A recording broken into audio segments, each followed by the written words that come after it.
Welcome to the Bravo Papers, a safe space for all us Bravo fans who love to analyze, deconstruct, and talk about our favorite Bravo shows ad nauseum. So join me, Bravo and Botox, and we'll catch up on all the Bravo news and read way too much into our favorite shows and Bravo celebrities. Hello, everyone, and welcome to another episode of the Bravo Papers, Bravo Weekly News. I am your host, Bravo and Botox, here to update you on the Bravo breaking news from the past week. First of all, I just want to say thank you to those of you who sent me messages about the new music intro. You know, it took me forever to choose new music, but, I wanted something that I felt suited, the vibe of the podcast and my brand, and I feel like it does. And I've only gotten positive comments, so thank you. I'm doing what I can to keep improving. I've got a new mic. I'm trying more things with editing, trying to get better sound.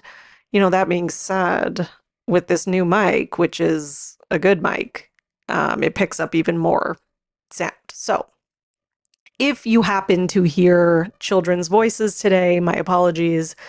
My daughter has a couple friends over for playing, and how good kids are at those indoor voices. So before we get into the news, please rate, review, and subscribe. Please give me a 5-star rating. It really helps, the podcast kind of go up in the podcast algorithm. And if you enjoy my content and, whether it's my Bravo and Botox content or the podcast content and you want to support me, you can join my Patreon. $5 a month will get you 4 extra podcasts a month. A great deal. So, a few topics that I've been covering lately on the Patreon would be things like just things that are on my mind that I can't stop thinking about in relation to Bravo. Like last week, I went through all the possible pros and cons of having Monica back on Salt Lake City. And I had like a really long list for pros and cons and kind of weighed them out. And then, people are able to comment. On Patreon, you can comment on the episodes, the podcast episodes, unlike regular podcasts. That's what's cool about Patreon is I really get to interact with the people who are subscribed. And then I talked about Kim and Kyle Richards and that very interesting discussion they had in the kitchen 2 episodes ago about, Kim talking about how she loves her mom, but was so mad at her for so long and all that kind of stuff. So I did an analysis of that. So that's the kind of stuff that you would get with the Patreon. And when I do a new Bravo paper, like the Richard sisters, etc., I try to release it early on Patreon as well. Okay, so let's get into the news. Let's get into why you're here. It is Monday, January the 8th. Did I just say January the 8th? Oh my God. What planet am I on? I was looking at last week's. I'm so sorry. It's the 15th. Ignore me. And there's news. All right. So let's talk first about Orange County, because although it's not on right now, there's some drama with the Tres Amigas. We all saw that they, quote unquote, broke up, the 3 of them. So basically, the Tres Amigas were doing this like tour, right, with like appearances and stuff. And then Tamara all of a sudden posted on Instagram with a pic of just herself from the Tres Amigas photo shoot and wrote Uno. So, which some people have been like, why is Tamara using like the promo shoot that they did with the 3 of them on her own if they had, the other 2 are dumping her essentially. So, and that is a little weird. I can see why people are saying that. So then Vicky posted basically like a Shannon and Vicky live comedy tour poster. So here's what's going on. Vicky's mad at Tamara for not being loyal to Shannon Bedour and befriending Alexis Bellino. Okay, so that part's kind of obvious. I'm more here to update you on all the little back and forths that are going on social media. So basically, Vicky commented on a post and said that Tamra unfollowed her because she called her out on her loyalty. Like, why are you befriending Alexis Bellino? And I mean, that is so Tamra because, Tamra loves mess and Tamra will always, always, always, always. There's one thing Tamra will do, it's put the show and being relevant with the show ahead of her friendships. So, of course, she would do this. Like, this is shocking to no one, I think. Um, do I think she really gives a shit about Alexis Bellino and like really all of a sudden is just like, I want to be friends with Alexis Bellino? Like, no, I think she knows Alexis is making a play to get back on OC, and she's like, okay, I'm gonna welcome her into the friend group because that's how she plays it. Now, Tamra is kind of trying to play it like she's doing this because Shannon is, messed up, has addiction issues. She doesn't want to be an enabler, but we'll get to that. So basically, Vicky said Tamra unfollowed her because she called her out on her loyalty, as I said. And then Tamra replied on social media and said, especially when that person is lying to the world, in brackets, proof on that too. I'm not an enabler. Someone could have died, with a bunch of exclamation points. I don't want to be part of that toxicity anymore. So I'm assuming she's referring, well, we're all assuming she's referring to Shannon's DUI. But here's the thing, and here's why I can't trust Tamra, because she's all of a sudden Tamra's on this moral high horse, right? Like, she's been friends with Shannon this whole time. She's been friends with her for, yes, I know they've had their ups and downs and on and off with friendship, but they've been friends for a long time, and Shannon has likely had a drinking problem from the start. That was one of the things that Tamra liked about her. Like, I remember like that one of those first episodes where they were at Shannon's house and Shannon was like, let's get trashed, right? And Tamra was like, oh my God, she's so fun. She's so much more fun than Heather. Like, Heather's such a drag. So all of a sudden, Tamra's not an enabler anymore. I don't know. I have to side eye it. If it was someone else, I could maybe take them at their word, but it's Tamra, so we can't. So, she seemed like so sad and taken aback by the DUI. And she was like, just posted that picture of her and like the three of them together and like, was like just being like, I love my friend. I'm a supportive friend. And now all of a sudden, someone could have died. Like, she's just really changed her tune.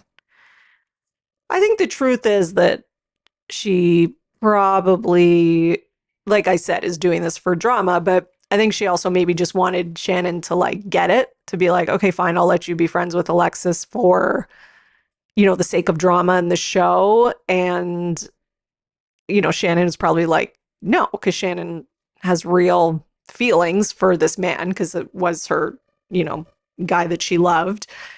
Now, do I think, that Shannon is not in the wrong at all? No, she shouldn't have done what she did. And she's clearly in denial, about her drinking problem, because we saw that she said she feels like, oh, the police, that they targeted her and tried to make an example of her because she's famous. Like, no, Shannon, we all saw the video. We all saw you drive into someone's house. That was you. I don't think you were being targeted. You made yourself a target. So, anyways, yeah, a lot of drama here. And then, so we know that Tamra is on the new season of The Traitors. Now, Vicky responded and said, I thought this was kind of funny. She's like, perfect show for you with exclamation points. And then Tamra replied with this whole like, Oh yeah, well, I'm really proud to be part of an Emmy nominated reality show. Too bad you didn't get asked or something like that. So yeah, the online clapbacks are they're pretty good here. Also, Alexis Bellino has allegedly has gotten a formal offer from Bravo for the next season of OC.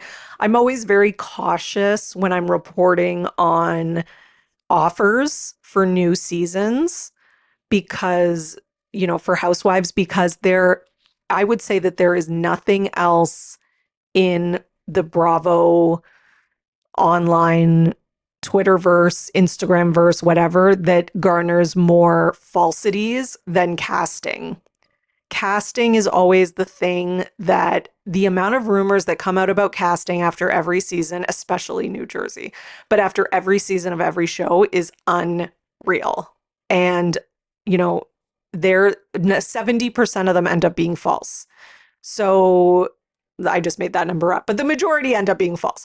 So the point is that I'm taking it with a grain of salt until I hear it from, like Bravo TV or, People or some magazine that is, or some publication that is legit.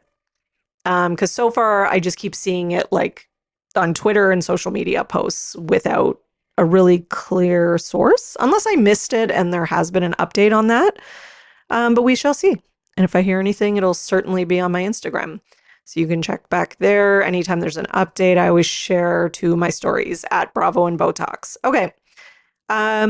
Let's talk about New Jersey because, I kind of like upped New Jersey in the order of what I was going to go through today. Because, Salt Lake City and Beverly Hills are getting a lot of attention, but there was an interesting Joe Gorga story recently that it did get quite a bit of traction online, but maybe not as much as if this had been done by like Louis or something. But, let's talk about it. So, Joe Gorga was seen storming at a referee during his son's wrestling match. Now, a lot of people say he was storming at the boy, like the boy that his son was wrestling with. For me, I've watched the video a few times. It's hard to tell because they're both there. The referee's right. Like with wrestling, the referee is right there because they have to kind of like, get down and look in and make sure that they're not poking each other's eyes out or whatever, right? So, anyways, so Joe Gorga starts charging and he goes right onto like the gym floor or the mat or whatever, which is a big no-no for any of you who have kids in sports. And I mean, listen, I grew up not very athletic, but my brother was a really good hockey player. And did my dad sometimes get a little carried away? Yeah.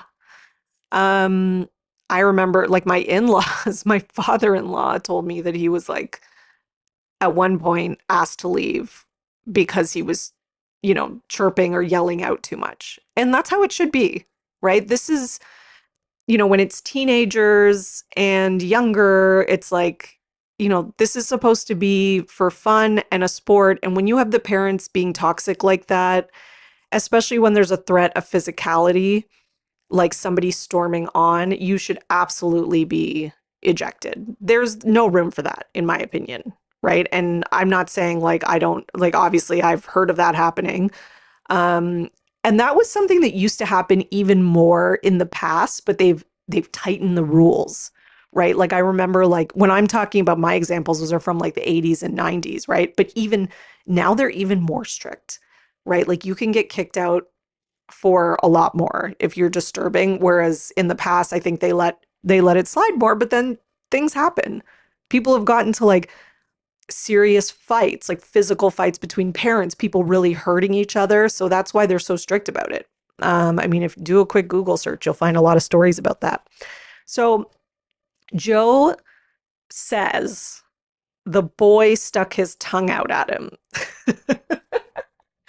which is so stupid. Like, I get it. I get if you're like, you see this boy breaking. Okay, so according to Joe, basically the kid was doing things that he shouldn't have been doing that the referee was not catching, like poking his son in the eye or something like that. Okay, yeah, that happens. Sometimes referees miss things. They can't always see everything, but you also have to you that doesn't give Joe the right to storm the mat. It just doesn't. It really doesn't. Like you have to let your son is a teenager, you've got to let him he can step back and be like this kid just did this to me or whatever. Like you storming up onto the thing is not going to help. Anyways, so Joe says the boy stuck his tongue out at him, which I'm like, so are you admitting that you charged at a teenage boy during a wrestling match? Is that like, okay. So then Joe and Melissa, obviously on their podcast or on Melissa's podcast, they talked about this. So Joe said, our whole life is a reality show, all right? I can't even go to a wrestling matches anymore. It's a reality show. Everything's a reality show. It's ridiculous. Leave me the hell alone. Let me be with my son or something. My God. Okay, the problem, like this is he's such a deflector. The problem is not that you're on a reality show. The problem is that you charged on to the gym floor and charged at a teenage boy or a referee, and either way it's bad, and lost your temper. That's the problem. Someone filmed you, yes, but people film regular people who do that too. Like, so he should expect, like, I'm sorry, if I was just a regular person nowadays, people love pulling out their phone when they see like a person having a Karen moment or whatever. Like that's like the new thing and it goes viral. So if you're on a television show and you're already in the public eye and, you know, a low level star, but a star nonetheless, I mean, yeah, you got to be ready for that. Like he's acting like he's the victim, which I don't know. It's annoying. So he says, the story's getting twisted. People say that I charged the mat, that I did all that. Okay, well, you did because there's a video. Like, okay. I don't think anyone's twisting anything. People are just watching the video and observing it. First of all, I am not the ref. Yeah, we know. I should be the ref. There's a ref out there being paid. If you miss one call, that's fine. It's no big deal. But if you're missing 5 calls, if the kid's out of bounds and he's pushing your son constantly or he's punching him in the back of the head while you're wrestling and then he sticks his tongue out at the parent, it's disrespectful. Okay, if all that happened, that's wrong. But that doesn't excuse the way that he handled it, Joe. I mean, I walked out there to tell the ref, the way the ref reacted was uncalled for. He should have just sat there and listened. He started yelling. He's the one that caused the problem, also, Joe added. So he's basically saying the ref missed 5 calls and when Joe stormed onto the mat angrily, the ref should have been like, let me listen to your concerns. No, that's not how it works. And Joe should know that with kids in sports, it's very strict. It's like the second you lose your temper and a parent goes storming onto the field, they're out. That's how it is nowadays for good reason, because people have hurt refs, like shit like that happens. And again, like maybe I don't know anything about wrestling or the rules or whatever, but that's just Joe telling us the ref missed calls. Like, we have to kind of take it with a grain of salt. It could be true. I don't know. So Melissa kind of excused it. Oh, this kind of things happens all the time. We see parents blow up all the time, basically, but we're on a reality show, so we're going to get called out. Yeah, that's true. You are on a reality show and you are reaping a lot of benefits, so you kind of have to deal with the bad stuff too. Now, a lot of people are online being like, if this was Louis, Joe and Melissa would be talking about it, using it against him, saying he's a violent, predator, that he's this, which that's 100% accurate. Like this, let's be honest, this will probably not get talked about on any season of New Jersey. And if this was Louis, people would be absolutely freaking out. Now, a lot of people are definitely, I mean, here I am talking about it on the podcast, but a lot of people are also making excuses for him. I think the thing with Joe Gorga, I think him and Louis are very similar, actually. I think the problem is that Joe Gorga, he has charisma. Like he's more funny. He can kind of like he makes funny jokes and yeah, like he has charisma on camera. He's more fun, maybe lately not as much, but he's historically more fun to watch and he's likable. The thing with Louis is he's not likable and he's not fun to watch. He's more just weird. So I think that's why Joe Gorga gets away with a lot more. Because, like, historically, if we look at everything Joe Gorga's ever done, like, he's done just as many bad things as Louis has. But Louis gets a lot more critique from the public. Whether you like Teresa or not, that is true. Because, we know Frank, too, has done some really shady things, too, and some violent things. But again, Frank is charismatic and he's more likable. That's just real. So we'll see. But I don't think we'll hear about this again. Okay, so let's talk about Salt Lake City. Okay. Apparently God, Salt Lake City is like it's almost hard to keep up with because there is so much tea being spilt by these people like the former Jen's former assistant, the former dressmaker by Tanisha. Like it's just and it's kind of one of those things like when you say a word over and over again to the point that it loses meaning. Like that's the point that they're at. They are putting out so much receipts that the receipts are now meaningless and just not that relevant. But I'm still going to update you on all the tea because that's what we're here for. So apparently, and again, take this with a big grain of salt, but there's quote unquote proof that Heather Gay was in on exposing Jen Shah, or at least that's the question I'm asking. So was there? So there's text release from Koa, and Koa is um, he's the former assistant of Jen Shah. And that allegedly proved that Heather had the footage of Jen Shah at the start of February 2021. Now, again, we don't know if these texts are real. So Koa released these, and here's the thing, like anybody can fabricate texts now. That's the thing that you can't trust. Anyone can get a friend to send them a bunch of texts and then rename the person in their phone. So it could say these texts are from Heather, but really, a friend sent you them. Someone else. So yeah, so apparently these texts come from February 2021. And just for reference, Reality Von Teese's first post was March 2021. So basically what Koa is saying is that Heather was maybe jealous of Monica taking down Jen Shah, and she was the one who wanted to do it. This is what some people think.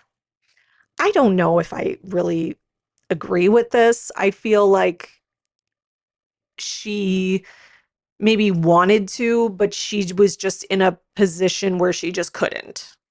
So she just had to kind of let things kind of work themselves out, like with the court and all that. Okay. So I have the texts saved in my phone. So I'm gonna read them and you can kind of, make of them what you will, as they say. So Heather says, if anyone, and by the way, sorry, I said Koa was the assistant. He was the dress designer that she yelled at in that video that was released by Reality Von Teese. If you haven't seen it, you can do a Google search and you'll find it. So if anyone asks why you don't work with her or if she tries to blame you, a 2-second excerpt of that audio will vindicate. I can't stop thinking about it. And then Koa says, thank God for that recording. Heather says, your portfolio, your talent, and your dedication are a much more powerful voice. But yeah, receipts or it didn't happen. Koa says, exactly. I don't know why she needs to keep discrediting us. Maybe Jen thought I did charity. I could write it off. She's trying to make our drama a felony and a storyline for season 2. And then Heather says, a felony? And Koa says, yeah, she's claiming I stole from her, which I have receipts that I didn't. And then basically Heather asks, can I show this to Meredith? And Koa says, please do. And then Heather says, you need to get ahead of this. Can I give the audio to Bravo or PR? Koa says, the more you all know, the more Bravo will see. I'm getting threats of arrest. Like, what the fuck? I'm not scared. I'm annoyed. Heather says, ugh, I'm so sorry. I'll give them to Meredith. She will know what to do. She is wise and fair and smart, unlike Jen, lol. Koa says, and she has stolen gowns I've made her and she hasn't paid for. Heather says, make receipts ASAP, documents. Okay. And then he kind of lists some receipts he has in relation to that. So again, a lot of people are like, okay, yes, those are receipts that would show that Heather knew about this recording and that maybe she was the one who wanted to get it out there. But again, we don't know 100% if these receipts are authentic. So it's hard to even care about them, right? Like, it's like, okay, whatever. There's so many texts getting released and, Tanisha saying this and Monica saying that. And it's all over the place. Like, it's hard to even keep up with it at this point. So then I saw on Reddit that some people posted some receipts that apparently show that Monica, so shout out Reddit, subreddit, r/ Real Housewives, is it Bravo? No, Real Housewives, sorry. That show that Monica did get paid $500 for 96 hours of work, even though she said she didn't. I mean, do we really care about this that much? Like, I mean, that's nothing. Like, I know she said she didn't get paid and she was helping her. I mean, this is practically not getting paid. But also, it's like, of course she's going to say she didn't get paid for her work at the reunion. Because if she says that she got paid, it could be probably bad for, legally, right? Because that money could be like, ill-gotten gains. And then she may have to give it back or whatever. So, yeah. There's also this article that's been floating around about Monica's house that says that Monica lives in a 1,200 square foot house, which when you look at pictures of her house, 1,200 square feet makes a lot more sense.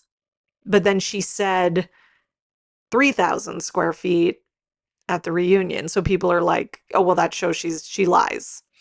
I mean, then, I had other people be like, oh, well, maybe she's including the basement, which you are not supposed to include the basement. Like, when you do a real estate listing, you do not include the basement. But even if she is including the basement, it's like, I don't know, who cares? But here's the thing, Monica does want to be part of this like elite group. And I do think that's why she, quote, rounded up, even if it was a big exaggeration. I think she does care.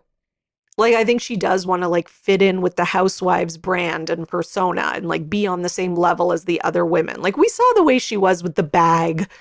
She freaking cried over it. And then at the airport, it was so cringe when she kept being like, Zanny's in the Louis, like, and she kept saying it, hoping someone was going to say something about her Louis Vuitton bag, and no one did. So, she does, like, she wants to fit in with the cool girls. So, like, I can't be that mad at her for that, right? We've all been through that. And like, kind of like Andy said, like, it is relatable. Monica also did a post on talking about domestic violence on social media. So she basically said that, in the reunion part 1, when she was asked about like the divorce and stuff, like, she didn't give a ton of information, and she, made note that it was 10 years ago and all that. And then she said on Instagram that basically, and that does kind of track because all this tracks, sorry, I'm kind of jumping around, but this tracks because she did say that, or we did find out that she recently got full custody and support payments from her ex. So that would make sense as to why, because a lot of people are like, damn, you had an affair on your brother-in-law for that long and you got like full custody and all this. So it does make sense if he has had charges of domestic violence, which she said, and that she didn't really want to talk about it on the show or say it. But that was what happened and that it was very hard for her. So, obviously that's terrible and that kind of makes sense. There's a lot more to Monica than we know. And I think the issue that a lot of people have is it's hard to suss out like what's real and what's not. I don't think she's lying about this domestic violence thing, because that's the kind of lie that, her ex could easily refute and that could really hurt her, chances of having like an amicable relationship with him and all that kind of stuff. So I don't think she'd lie about something that can, you know, kind of damage her family structure in that sense. But Linda, which is Monica's mom, and we know she loves the Twitter, or X, whatever. She took to the internet to tell everyone that Bree, who is Monica's oldest, which I mean, we could kind of figure this out on our own, but whatever. The Bree is the responsible one and has been holding down the fort since she was 12. And she goes on about it, about how Bree is so strong, etc. And yeah, so she was kind of responding to like somebody saying, basically the person was criticizing Monica, saying she must be incredibly talented to manage her children and make a burn book. Nice job. Anyways, so then LD millionaire Linda says, Bree manages the children. Bree has been holding down the fort since she was 12. God bless Bree. Bree is a wonderful person. We're very close. I feel sorry for her plight. I call her Cinderella, which is like, ooh, because that's kind of implying Monica's like the evil stepmom. I know she's not a stepmom, but like just the role. And then they talk about how she wants to be a pilot and whatever. Anyways, nothing else that important in it. Lastly, Angie also, after the reunion, defended herself by posting some screenshots from Reality Von Tease. Because if you remember at the reunion, Monica kept kind of trying to say that Angie was irrelevant. Angie, didn't have a big part in the season. Monica laughed when Angie said she was a pillar of the community, which we all kind of laughed at. Not that I don't think, like, maybe Angie does have a big role in her community. I have no idea. It was just the way she said it. And Angie's just like, she's not trying to be funny, but she's one of those housewives that isn't trying to be funny and camp, but she just is. So I don't know, laugh at a lot of stuff that she says. I find her to be entertaining. But she defended herself and posted screenshots that basically came directly from Reality Von Tease that were saying, that like Angie's like a real one and Angie really is like an important person in the Salt Lake City community. Like it actually said stuff like that, and that Angie isn't like a fake like bullshitter like Jen Shaw, and that she's like a respectable businesswoman. So and Monica was running that account. Well, at least she was part of it. So that was kind of a good clapback. I almost wish though that she had said it at the reunion, unless she did and it was edited out. Yeah, I got to go back and watch the unedited reunion before the next part comes out, because I heard that, I haven't watched it, but I heard there was like a lot of good stuff in it. So I'm kind of excited to check that out. All right, let's get into some Beverly Hills. First of all, Oliver, Garcelle's son, and Erica are not dating. Just in case you heard that, it is not true. So I mean, I knew it wasn't true already because the account that tweeted it out is kind of like puts out like troll posts like that and jokes. So, that's why I ignored it. I didn't post it on Instagram. I don't think I did. I hope I didn't. I don't remember posting it. But anyways, Oliver responded and was like, "This is not true." I think he said he has a girlfriend now. I'm assuming not his ex-wife. But yeah, not true. So let's talk about other Beverly Hills news. I just wanted to clear that up. So Anne Marie, our new least favorite Real Housewife of Beverly Hills, was on Page Six's virtual reality podcast. And basically they asked her about esophagus gate, which, God, it's her talking about Sutton's esophagus is like, it is very Beverly Hills.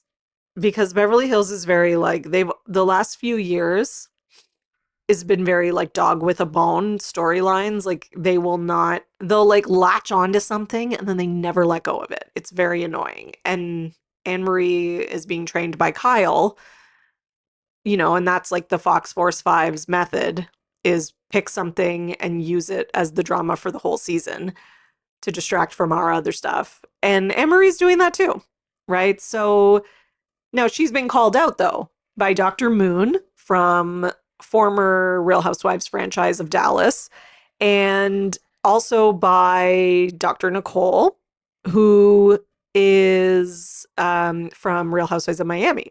I don't know why it took me so long to say that. Sorry. So this is what Anne-Marie said.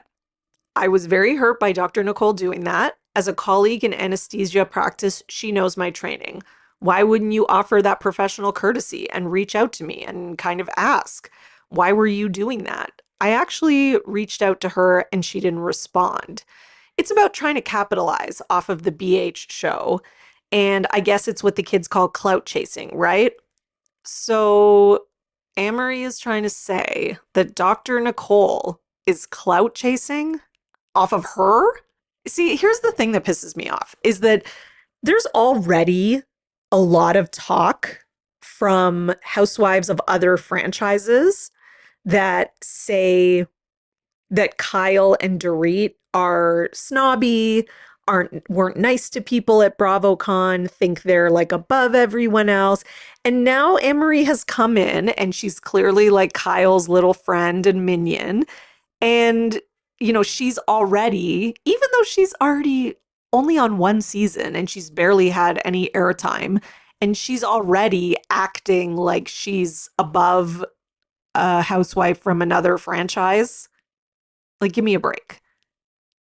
Like, maybe stop listening to everything Kyle tells you. And also, let's not count our chickens before they hatch, Anne Marie, because I have a feeling that you will not be on this show much longer. No, Dr. Nicole is not trying to clout chase off Beverly Hills. She's a doctor. People asked her. She kept getting DMs and tags. Of course she would, because this esophagus thing has blown up. And people keep tagging her. It's not like Dr. Nicole like just went on just because she wanted to be part of the conversation. Like people were tagging and asking Dr. Moon and Dr. Nicole because they are the two doctors in the Bravo verse. Well, the two doctors in the Real Housewives verse, I should say. Okay, because we also have Married Medicine too. Anyways, so I don't know, I really didn't like that Anne-Marie said that. I thought that was really crappy of her to say. And like, sorry, but Nicole has a much bigger fan base than you and is a established housewife, and you're like a sort of glorified friend of. Like, I get she's part of the cast, but kind of not. I don't know. It's weird. She doesn't seem like a full-time cast member. I feel like they were going to give her more on the show when they signed her on, but then, and I feel like they had to re-edit things. I really do. I really feel like because of the sexual assault allegations that came out about her husband, they've kind of they've still put her on as full time, but they're downgrading the amount of time she has on camera. And I think she won't be back next season. That's just my opinion.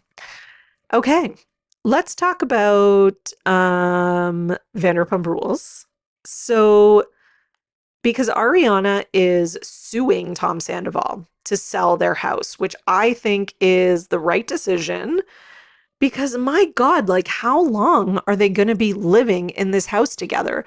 I totally support her in like standing her ground and not leaving the house, like not giving it up to him because this is a complete like narcissistic control move. Like he is staying in that house. It's a power move. He wants to show that like he's got power over her. And he thinks if he just goes on living there like normal and having parties and doing whatever the hell he wants to do, that she'll eventually cower and leave. So I'm glad she's not doing that. And she said on Watch What Happens Live to Andy that she wants to sell it, have them split it, the proceeds, and go their separate ways, which is the logical thing to do. But he's refusing. And that she kept reaching out to his lawyer, or her lawyer kept reaching out, and they were being essentially ignored. So she wants a partition by sale, according to TMZ. She wants a judge to force them to sell the house and divide the proceeds. She does not want a division in kind, which would allow each of them to retain their ownership interest in the property, and one of them could theoretically sell it to a third party. So that's what she's trying to avoid. She just wants them to sell it and divide proceeds, which obviously makes the most sense. Now, we all know in another story that Rachel Leviss has her own podcast. This is not something that I want to give a lot of attention to because I can't stand this woman. But when there's something that's worth reporting on, I'll report on it. So I do want to mention that she did talk about Graham, the dog that her and James had together. So she went on her podcast to say that James was not a good dog owner. He would taunt the dog, kick him off the couch, encourage him to bite him, reinforce this behavior, would get drunk and yell, and Graham was scared and would hide under the couch. Do I believe all this? Yes, I do. Because it is very on brand. That's James. That's the James that we know, right? Now, does that absolve her of all her responsibility for what happened with this dog? No. She still dropped him off at a shelter. That doesn't erase that. Instead of, getting him the help that he needs or making sure he was, giving him to Vanderpump Dogs or doing whatever the right next step would be. She didn't do that. So, I feel like I just feel like she never learns anything. Every time she gets on the mic, it's to talk about the bad things that other people did. And no, she doesn't explicitly say that makes me more innocent, but that is the implication. So she also talks about who made the first move between her and Tom, which I think the whole discussion is so stupid. It doesn't matter who made the first move. But she talks about like I understand why she's putting it out there. So I do understand the motive because Tom was on the Two T's in a podcast and he was trying to make it out like, she doesn't take any responsibility and that, she took advantage of this like sad, broken man. And that's bullshit. But like, we all knew that was bullshit. We all knew that. Like, I don't think she needed to prove anything. So I don't fault her. But, that being said, I don't fault her. Even though I don't think anyone believed him or gave a shit, I still don't think that, she needed to go on and do this, but I can understand why she wanted to say something about it. However, I did take issue with the way in which she relayed the story. Because she says, oh yeah, he asked if I wanted a nightcap, and I was like, oh, twist my arm, why don't you? Like, I don't think that's what happened. I think the two of you were flirting all night. Ariana was at home sleeping. He asked you to come in for a nightcap. You wanted to. I don't think he had to twist your arm. I think he asked once and you said yes. I think you wanted to make out with him just as much as he wanted to make out with you, like all that. Then she says, oh, they got into the pool. She was just in her underwear and like this corset top. He was only in boxers. She really acts like, oh, she was just like sitting in the pool waiting and he came over, spun her around and kissed her and she was surprised. Like, oh my God, I can't believe this is happening. You're at a guy's house at 3 a.m. You've been drinking and probably flirting all night. You go into his backyard with him. You take off your clothes for a dip in the pool. Both of you strip down to your underwear. Give me a break. Like, let's stop with this, like, innocent, like, oh my God, what? He wants to kiss me? We're gonna kiss? I'm shocked. Like, she wasn't shocked. They both were flirting. They probably both wanted it. And it was just like, who's gonna make the first physical move? But trust me, those mental moves were being made by both. Okay? Just the fact that she even would go in with him, that alone is like, that's a move. You're giving him a message. You're going with a man who is in a relationship while his partner is asleep. That alone, you are telling him you're open to this. Okay. So then she does say she was surprised but happy. So clearly she was probably giving him the signals, as we do when you want somebody to kiss you. And the interviewer's like, oh, you just got caught up in the moment. I mean, I could say the same about him. And he could say the same about himself to defend himself. That's why the whole who kissed who first is completely irrelevant. They're both guilty. she said that he put his hands in his head after and he was all upset after they kissed, but then asked her to come talk to him in his car and then they had sex. So, okay, okay.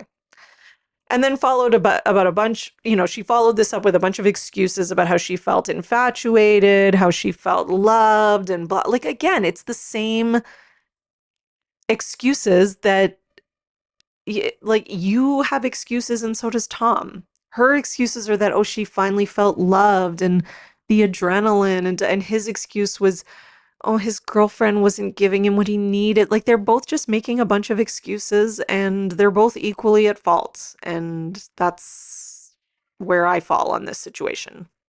Um, Last piece of Vanderpump news.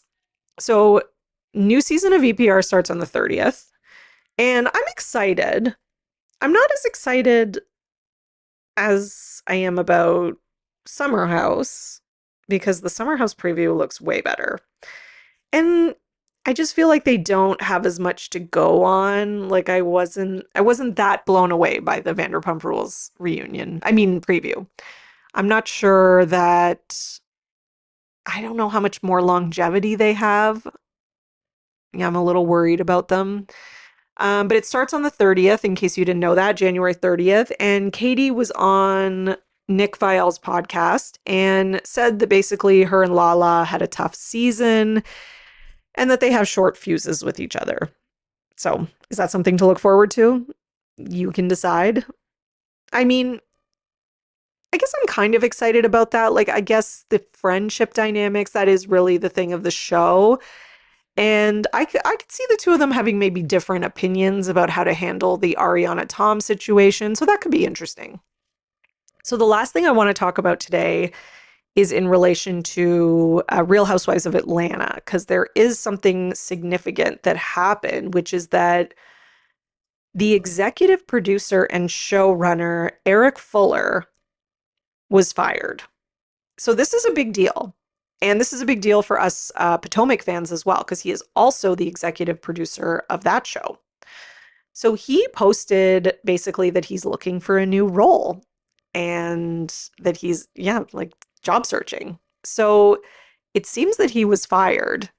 And a lot of people have been really blaming him for the downfall of the two shows. I mean, I don't think either show has been that bad. I feel like they get a lot more critique than some of the other shows. And I don't think they've been like, yeah, they haven't had their last two seasons have not been like the strongest seasons. No. But they haven't been terrible and they're still pulling in good ratings. That being said, Kandi did say, I just saw this today before I started recording, that no one in the Atlanta world, in terms of the cast, have been reached out to by Bravo and that it's kind of freaking them out. So they have no idea what's going on either with casting, etc. So I don't know if they are, it's taking a long time for us to get any news about the new casting, which is longer than usual. So it's kind of tough to say at this point, like, what is going on with Atlanta? Are they going to be like, is it going to be a whole new cast or is it going to be just a few overhauls? Like, I don't know. Are they trying to get Portia back? Like, I don't know what's going on. I'm dying to know though. But maybe getting rid of Eric Fuller is a step in the right direction because, the show it just needs a new showrunner. It wasn't going well, and they do need some kind of change. So hopefully this helps.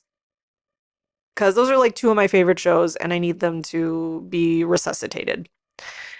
In relation to Atlanta, Cynthia Bailey, her ex, Peter Thomas, was arrested for a DUI recently. So I just saw this a few days ago, and he was charged with a whole bunch of misdemeanors, including driving without a license, violation of traffic control, expired tag/no tag, DUI, failure to maintain lane, and no proof of insurance. So it seems like he was definitely drunk driving, which is not good. So we will, I guess, hear more about that in the coming weeks. All right. So I hope you all enjoyed yourselves for today and you are now updated and in the know for everything Bravo. See you next time. Thanks for listening, everyone. Your support really means everything to me, and this show wouldn't be possible without you, the listeners. So please, if you enjoy the podcast, leave a 5-star rating and subscribe so you don't miss an episode. For more, you can join my Patreon, patreon.com/Bravo and Botox.